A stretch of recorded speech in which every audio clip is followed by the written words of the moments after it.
नमस्कार जोहार। झारखंड की मुख्य बड़ी खबरों में आपका स्वागत है।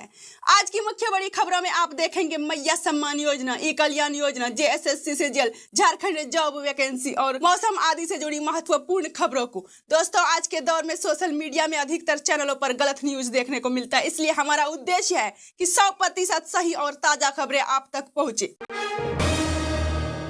झारखंड में बदलेगा मौसम, अगले 4 दिनों में 3 से 4 डिग्री तक बढ़ेगा तापमान। झारखंड में ठंड से जल्द राहत मिलने वाली है। राजधानी रांची समेत आसपास के जिलों में मौसम का मिजाज बदलने के संकेत मिल रहे हैं।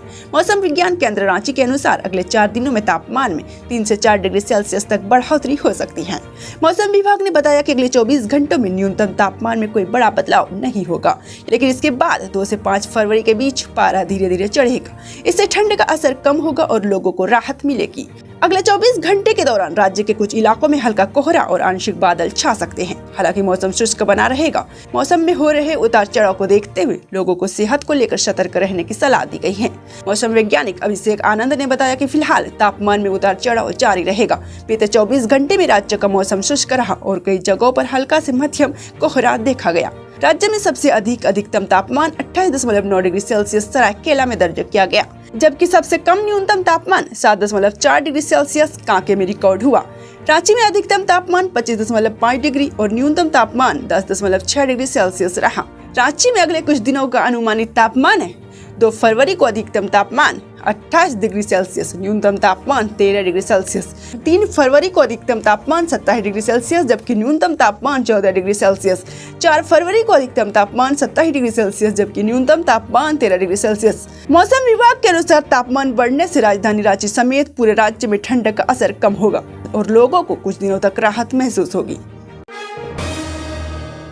झारखंड की महिलाओं को बड़ी राहत, 15 जिलों में 5000 की किस्त मिलने शुरू। झारखंड सरकार की महत्वाकांक्षी मैया सम्मान योजना के तहत महिलाओं को बड़ी राहत मिली है। योजना की 17वीं और 18वीं किस्त का भुगतान एक साथ शुरू कर दिया गया है। पहले चरण में राज्य के 15 जिलों की महिलाओं के बैंक खातों में 5000 की राशि डीबीटी के माध्यम से भेजी जा रही है।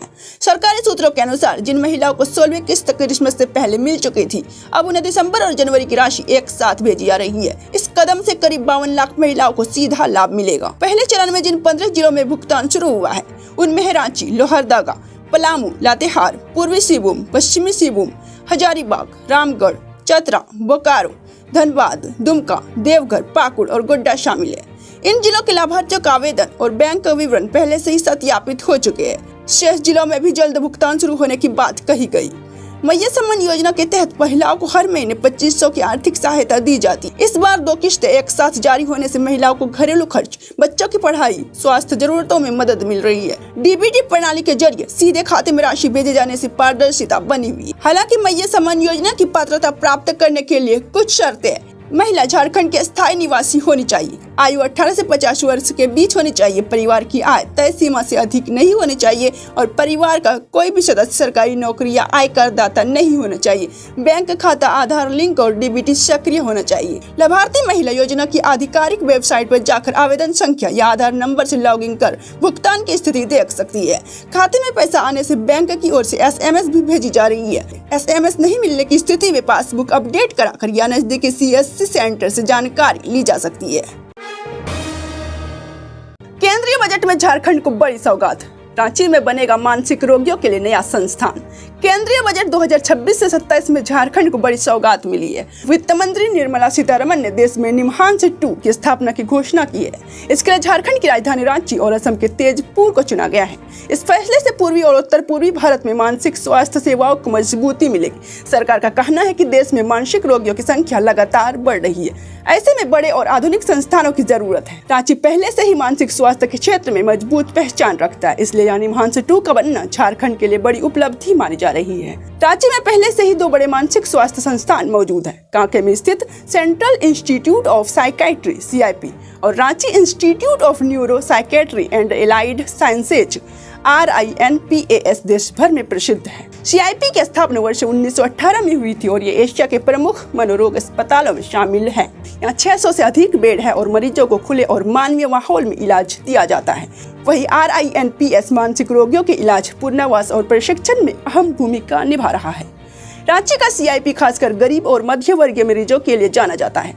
यह इलाज बेहद कम खर्च में होता है। झारखंड ही नहीं बल्कि बिहार, बंगाल, ओडिशा, छत्तीसगढ़ और उत्तर प्रदेश से भी बड़ी संख्या में मरीज इलाज के लिए आते हैं। निमहांस 2 के रांची और तेजपुर में बनने से अब पूर्वी और उत्तर पूर्वी राज्यों के मरीजों को बेहतर इलाज के लिए दूर नहीं जाना पड़ेगा। इससे इलाज के साथ साथ मानसिक स्वास्थ्य शिक्षा, रिसर्च और विशेषज्ञ डॉक्टरों के प्रशिक्षण को भी बढ़ावा मिलेगा। सरकार का मानना है कि आने वाले समय में रांची और तेजपुर मिलकर मानसिक स्वास्थ्य सेवाओं का मजबूत नेटवर्क तैयार करेंगे, जिससे लाखों मरीजों को राहत मिलेगी। यह फैसला झारखंड के लिए स्वास्थ्य क्षेत्र में बड़ी उपलब्धि मानी जा रही है। पड़ोसियों का विवाद सुलझाने गए व्यक्ति की हत्या, लालपुर चौक पर शव रखकर चक्का जाम। रांची के लालपुर चौक पर रविवार को उस समय तनाव की स्थिति बन गई जब आक्रोशित लोगों ने एक व्यक्ति का शव सड़क पर रखकर जोरदार प्रदर्शन किया और चक्का जाम कर दिया। यह प्रदर्शन धोबी घाट के पास और लोअर वर्धमान कंपाउंड स्थित गुलमोहर पार्क में हुई मदेसर सिंह की हत्या के विरोध में किया गया। स्थानीय लोगों का कहना है कि रविवार रात मदेसर सिंह पड़ोसियों के बीच चल रहे विवाद को शांत कराने के लिए मौके पर पहुंचे थे। इस दौरान आरोपितों ने उन पर हमला कर उनकी हत्या कर दी। घटना के बाद इलाके में गुस्सा फैल गया। प्रदर्शन कर रहे लोगों ने हत्या में शामिल सभी आरोपितों की तुरंत गिरफ्तारी की मांग की। उनका आरोप है कि पुलिस ने अब तक केवल 2 ही आरोपितों को गिरफ्तार किया है, जबकि अन्य अभी भी फरार है। प्रदर्शनकारियों ने चेतावनी दी कि जब तक सभी दोषियों को पकड़ा नहीं जाता, आंदोलन जारी रहेगा। सबको सड़क पर रखे जाने के कारण लालपुर चौक से गुजरने वाला यातायात पूरी तरह ठप। पुलिस ने वाहनों को वैकल्पिक मार्गों से भेजना शुरू किया, जिससे आम लोगों को भारी परेशानी का सामना करना पड़ा। सूचना मिलते ही पुलिस और प्रशासन के अधिकारी मौके पर पहुंचे और प्रदर्शनकारियों को समझाने का प्रयास किया। पुलिस का कहना है कि फरार आरोपितों की गिरफ्तारी के लिए लगातार छापेमारी की जा रही है और जल्द ही सभी को पकड़ लिया जाएगा। वासेपुर में आधी रात आग का कहर, फल और टोटो की 2 दुकानें जलकर खाक। वासेपुर में शनिवार देर रात आग लगने की बड़ी घटना सामने आई है। मुख्य सड़क पर करीमगंज और आरा मोड़ के पास स्थित एक फल की दुकान और टोटो की दुकान में अचानक आग लग गई। देखते ही देखते आग ने विकराल रूप ले लिया और दोनों दुकानें पूरी तरह जलकर राख हो गई। घटना की सूचना मिलते ही बैंक मोड़ थाना पुलिस मौके पर पहुंची। फायर ब्रिगेड को भी खबर दी गई, लेकिन उसके पहुंचने से पहले ही स्थानीय लोगों ने कड़ी मशक्कत कर आग पर काबू पा लिया। आग इतनी तेज थी कि दुकानों में रखा ज्यादातर सामान जल गया। शुरुआती अनुमान के अनुसार इस घटना में लाखों रुपए का नुकसान भी हुआ है। फल दुकानदार परवेज अंसारी ने बताया कि रमजान को देखते हुए उन्होंने बड़ी मात्रा में फल का स्टॉक किया था, जो आग में पूरी तरह नष्ट हो गया। उन्होंने कहा कि इस घटना से उनके परिवार की रोजी रोटी पर गहरा असर पड़ा है। घटना के बाद इलाके के लोगों में नाराजगी है। स्थानीय लोगों का कहना है कि आग शॉर्ट सर्किट से नहीं बल्कि किसी की साजिश हो सकती है। इसी को ध्यान में रखते हुए पुलिस आसपास लगे CCTV कैमरे की जाँच कर रही है। बैंक मोड़ थाना प्रभारी प्रवीण कुमार ने बताया कि आग लगने के कारणों की जाँच जारी है। CCTV फुटेज खंगाले जा रहे हैं और जाँच पूरी होने के बाद आग लगने का असली वजह साफ हो पाएगा। जमशेदपुर ऑपरेशन प्रहार के तहत गांजा तस्कर गिरफ्तार, 2 किलो गांजा बरामद। जमशेदपुर में नशे के अवैध कारोबार के खिलाफ पुलिस का ऑपरेशन प्रहार लगातार जारी है। इस अभियान के तहत परसुडी थाना पुलिस को बड़ी सफलता मिली है। पुलिस ने छापेमारी कर 2 किलो गांजे के साथ एक तस्कर को गिरफ्तार किया है, जबकि उसका एक साथी फरार हो गया। पुलिस को सूचना मिली थी कि परसुडी थाना क्षेत्र के खास महल इलाके में गांजे की खेप खपाने की तैयारी चल रही है। इसके बाद थाना प्रभारी अविनाश कुमार के नेतृत्व में पुलिस टीम ने रेलवे अस्पताल के पीछे छापेमारी की। इस दौरान जुगल सलाई महतोपाड़ा रोड निवासी शेख यासीन को पकड़ा गया। तलाशी लेने पर उसके पास से 2 किलो अवैध गांजा बरामद किया गया। छापेमारी के दौरान आरोपी का साथी शेख अशफाक मौके से फरार हो गया। पुलिस ने दोनों के खिलाफ NDPS एक्ट के तहत मामला दर्ज कर लिया है। फरार आरोपी की गिरफ्तारी के लिए लगातार छापेमारी की जा रही है। पुलिस ये भी जांच रही है कि गांजा कहां से लाया गया था और शहर में इसकी सप्लाई किन लोगों को की जानी थी। पुलिस को शक है कि इसके पीछे कोई बड़ा गिरोह काम कर रहा है। जमशेदपुर पुलिस ने साफ कहा है कि जिले में नशे के कारोबार में शामिल किसी को भी बख्शा नहीं जाएगा। पुलिस ने आम लोगों से अपील की है कि अगर किसी भी नशे से जुड़ी संदिग्ध गतिविधि दिखे तो तुरंत पुलिस को सूचना दें। ई-कल्याण स्कॉलरशिप को लेकर बड़ी अपडेट, छात्रों को जल्द मिलेगी राशि। ई-कल्याण स्कॉलरशिप का पैसा जिन छात्रों को नहीं मिला है उनके लिए अच्छी खबर सामने आई है।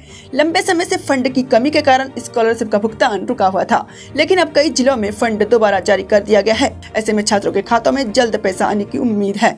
अगर किसी छात्र को 2023 से 24 या 24 से 25 सत्र की ई-कल्याण स्कॉलरशिप का 1 भी रुपया नहीं मिला है तो उसे घबराने की जरूरत नहीं है। अब स्थिति धीरे धीरे सामान्य हो रही है और भुगतान की प्रक्रिया शुरू हो चुकी है।